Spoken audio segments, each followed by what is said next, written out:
श्री शिवाय नमस्तुभ्यम। दोस्तों राधे राधे, ओम नमः शिवाय। तो दोस्तों आज मेरी पशुपति व्रत की उद्यापन है और मैं आप सभी से शेयर कर रही हूँ उद्यापन थाली और विधि। तो मेरा 5वां व्रत पूर्ण हुआ है। मैंने पूर्ण क्या, मंदिर में जाऊँगी तभी पूर्ण होगी। तो मैंने ये आप सभी से छोटी वीडियोज़ लेके आई हूँ जो काफ़ी आप सभी के लिए यूज़फुल होगा। तो काफ़ी आजकल माता बहनें पशुपति व्रत करती हैं तो थोड़ी थोड़ी ना कभी कभी डाउट हो ही जाता है। तो मैं प्रदीप मिश्रा के कथन के अनुसार इस व्रत को कर रही हूँ और जो भी उनके कथन के अनुसार बोला जाता है ना, मैं वही करती हूँ। तो यहाँ पे उद्यापन थाली मैं रेडी कर रही हूँ। तो उद्यापन में मैंने जो सुबह की थाली ढक के रखी थी वही थाली है। बस मैंने एक श्रीफल लिया है। श्रीफल में एक मैंने 11 रुपये डाले हैं और केलेवा से बांध दिया है। मीठे में मैंने खीर बनाई है। सुबह की वही फूल बेलपत्ती वही है। बस मैंने एक माला बनाया है धोतरे फूल का और 108 कोई सामग्री लेनी है। तो 108 मैंने फूल ले लिया है जो गिन के मैंने रख लिए है टोकरी में, जिसे मैं पॉली बैग में ले लूँगी। तो आपको 108 पे कोई भी सामग्री लेनी है, चाहे आप सफ़ेद फूल ले लो, बेलपत्ती ले लीजिए, मूंग ले लीजिए, अक्षत मतलब अखा चावल यानी पूरा चावल सफ़ेद वाली, मूंग दाल, किशमिश, मिश्री, यानी कोई भी आप 108 सामग्री चढ़ानी है आपके उस उद्यापन में। तो मैंने शिव जी के प्रिय पुष्प ही ले लिए थे, यानी धतूरा फूल। तो मैंने वही ले लिया है, 108 मैंने गिन लिया है। और यहाँ पे सुबह की जितनी भी मेरी सामग्री थी ना, फूल बेलपत्ती वही चीज़ें हैं, मैंने पॉली बैग में डाली थी। तो अभी गर्मी का सीज़न है ना, थोड़े बहुत मुरझा ही जाते हैं। और बस 6 दीपक जो आप हमेशा लेके जाते हो ना शाम के समय, वही लेके जानी है। और उद्यापन हमें सुबह की जैसी पूजा करनी है ना, जैसे करते आ रहे हैं ना वैसे ही करनी है। बस शाम को हमें ये उद्यापन करना पड़ता है। बस उद्यापन में एक श्रीफल, 11 रुपये और 108 कोई भी सामग्री, बस सिंपल सा इनका उद्यापन थाली भी होती है और उद्यापन होता है।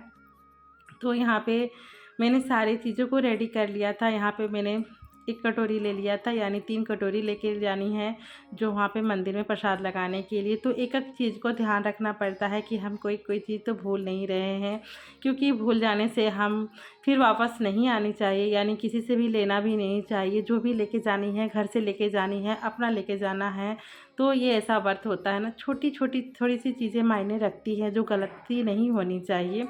तो वही मैं देख रही थी कि कहीं कुछ तो भूली तो नहीं हूँ। तो मुझे ना मेरी थाली भर गई थी ना, तो मेरे 108 जो फूल है ना टोकरी वाले, मैं उसको पॉली बैग में ही ले लूँगी, क्योंकि दूसरा थाली लेके नहीं जाना है, सुबह की ही थाली लेके जानी है। तो मैंने सारा चीज़ ले लिया है और एक लोटा जल भी ले ली है। और यहाँ पे आप ना माचिस ज़रूर लेके जाएं। माचिस कभी भी नहीं भूलना चाहिए, किसी से लेनी भी नहीं चाहिए, अपने घर से ही लेके जाएँ।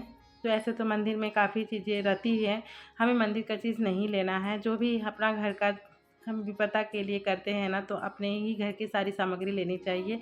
तो मैं पहुंच गई हूँ मंदिर। शाम के समय है और आज मेरा उद्यापन भी है और प्रदोष भी है, तो अच्छा सा दिन पड़ा था। तो यहाँ पे मैं आ गई हूँ मंदिर। सारी चीज़ों को थाली से उतारूँगी, यानी जो 6 दिए हैं ना उसको ज़रूर उतारना है। उसके बाद यहाँ पे मैं वही थाली, सब के जितने भी सामान थे ना वो सब मैं थाली में ही लेके आई थी। तो यहाँ पे मैं सारी चीज़ों को उतार लिया था। और उसके बाद यहाँ पे सुबह में आप जैसे पूजा करते हो बाबा को ना, वैसे ही पूजा करनी है। पशुपति व्रत ऐसा व्रत होता है ना जो आपके विषम से विषम स्थिति को बाबा उन्हें पूरा करते हैं। आप कितनी भी कठिनाई में हो या कोई भी आपकी उलझन है ना, वो बाबा उसको दूर करते हैं। तो पशुपति व्रत जो भी करेंगे ना उनकी हमेशा हर इच्छा पूर्ण होती है। और ये नेपाल में पशुपति नाथ बाबा जी का मंदिर है। तो यहाँ पे मैं देख सकते हो मंदिर में अभी ना कोई और भी पूजा करके गई हैं। तो यहाँ पे मैं सुबह की जैसे पूजा करती हूँ ना ऐसे ही करना है। बस शाम की पूजा में आप बाबा को जैसा सुबह का श्रृंगार करते हो ना, वैसे ही आप श्रृंगार करो बाबा को प्यार से। और यहाँ पे मैंने जो श्रीफल लेके आई हूँ, तो बाबा को बोलना है, आप 5वां व्रत है ना, तो आप बाबा को आप स्वीकृति कीजिए कि ये मेरा 5वां पशुपति व्रत है जिसको मैं उद्यापन कर रही हूँ। तो यहाँ पे मैंने श्रीफल को नीचे रख दिया है।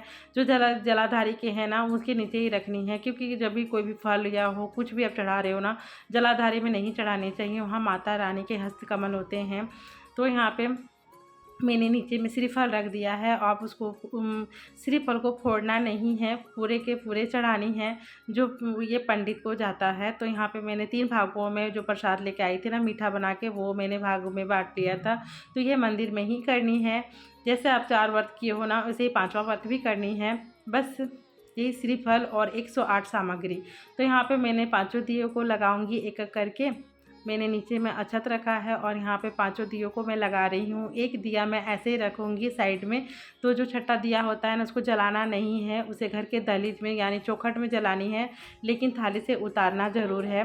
तो मेरी यहाँ पे मैंने दिया जला लिया है। अब मैं 108 जो सामग्री लाई हूँ ना, उसको मैं चढ़ाऊँगी। नमः शिवाय, आप ओम नमः शिवाय, श्री शिवाय नमस्तुभ्यम, कोई भी आप पंचा जो भी है ना आपको अच्छा लगे वो आप बोल के चढ़ा लो। तो मैंने ना 108 जो पुष्प थे ना, वो मैंने एक एक करके चढ़ाया है। आपको एक एक करके चढ़ानी है, एक बार में ही नहीं चढ़ानी है। बाबा को एक एक करके नमन करते हुए चढ़ाना है। तो मैंने सारे पुष्पों को चढ़ा लिया था। और आप लोग इग्नोर कीजिएगा, हमारे मंदिर में लाइट चली गई थी और यहाँ पे क्योंकि ना लाइट काफ़ी कट रही थी, तो काफ़ी देर तक लाइट कटी हुई थी। और काफ़ी अभी प्रदोष का है ना, तो काफ़ी लोग प्रदोष करती हैं, कोई कोई 16 सोमवारी करती हैं। तो शाम के समय भी हमारे मंदिर में ना भक्तजन रहते हैं। तो यहाँ पे पशुपति व्रत की मैंने जैसे की है वो मैंने आप सभी से शेयर किया है। यदि आप सभी को थोड़ी बहुत उलझन या कोई भी आप सभी को जानकारी चाहिए ना, तो प्लीज़ कमेंट बॉक्स में ज़रूर बताइएगा। मैं आप सभी को उस बताने की जितना हो सके ना, मैंने जो किया है वो आप सभी से ज़रूर शेयर करूँगी। तो यहाँ पे मेरी पूजा हो गई है और आप सभी भगवान का आशीर्वाद ले ले। तो बस यहाँ पे आप सभी भी प्रणाम कर ले बाबा को। और यहाँ पे मैं आ गई थी घर। तो यहाँ पे घर आते ही, घर में प्रवेश करने से पहले जो भी है ना आप जल लेके लोटे में जाते हो ना, वो हल्का सा दहलीज में छिड़क लो। उसके बाद यहाँ पे चंदन तिलक जो करना है, अक्षत डाल के पुष्प डाल के बाबा को नमन करते हुए, पशुपतिनाथ बाबा को नमन करते हुए, पांचवा व्रत आपका पूर्ण हुआ है। इच्छा पूर्ण हुई है तो बाबा को धन्यवाद करें, इच्छा नहीं पूर्ण हुई है तो आप सब्र कीजिए, बाबा पर विश्वास रखिए, ज़रूर आपकी बाबा आपकी इच्छा ज़रूर पूर्ण करेंगे। तो यहाँ पे आप सीधे हाथ में जो भी आपका सीधा हाथ पड़े ना, वहाँ पे आप अपने चौखट के सामने दिया लगाए बाबा को नमन करते हुए। और आप उसके बाद ये दिया लगाने के बाद आप अपने घर में प्रवेश कर सकती हैं। तो मंदिर से आते ही सीधे हाथ में ही आपको एक दिया लगानी है। जो छठा दिया हम लोग लेके आते हैं ना, वो छठा दिया लेके आनी है और वो चौखट पे लगाना है। लेकिन जला के ना लाएं, वो दहलीज के सामने ही जलाएं और उसके बाद घर में प्रवेश करें। तो प्रदोष का समय था तो मैं चले आई हूँ बेलपत्ती के पेड़ के नीचे दिया लगाने के लिए। फिर मिलूंगी नेक्स्ट वीडियो में। श्री शिवाय नमस्तुभ्यम। यदि कोई कमी हो तो प्लीज़ माफ़ कीजिएगा। फिर मिलूंगी नेक्स्ट वीडियो में। Bye bye. श्री शिवाय नमस्तुभ्यम।